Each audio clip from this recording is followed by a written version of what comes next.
All right, Northway Power Washing, just bringing you a walkthrough of the plumbing on our 12-volt soft wash system today. Start right here at the pump. It's a Remco 5.5 gallon per minute, 100 psi. Date and the serial number are on there. That's April of 2022. It's now July of 2023. That thing's still going strong. This is from Midwest Washing Equipment, along with the plates, stainless or aluminum plates with stainless steel hardware. We mounted this right to the back of the trailer. We don't use the landscaping gate on this trailer. It stays closed.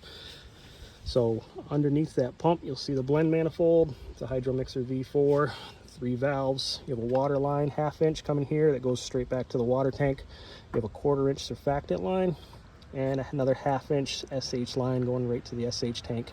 There are check valves there, prevent it from backing up. You follow these back, like I said, this one goes to the water tank. A 1/4 inch surfactant line runs right there, goes right back to that tank into a bulkhead fitting. There is the 1/2 inch SH line there. See, it's kind of discolored because it still has some in it. It's going right back through this bulkhead fitting into the SH tank.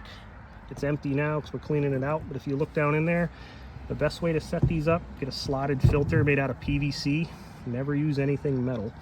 And there is another piece of PVC slipped over there. That's probably like 1.5 inch or a 2 inch scrap piece I had. That keeps that line straight so it doesn't move around in there. You don't want it getting any air in it, so it's just going to sit at the bottom.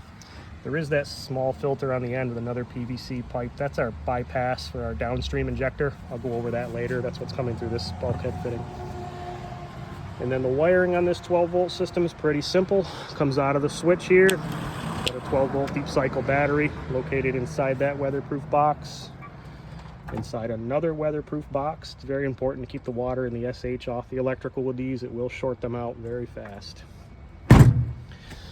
After that blend manifold goes through the pump, up, over, down, stainless steel super swivel here, into the hose reel, 200 feet of chem hose, and out a poly triggered gun. And that's the plumbing on a 12-volt soft wash.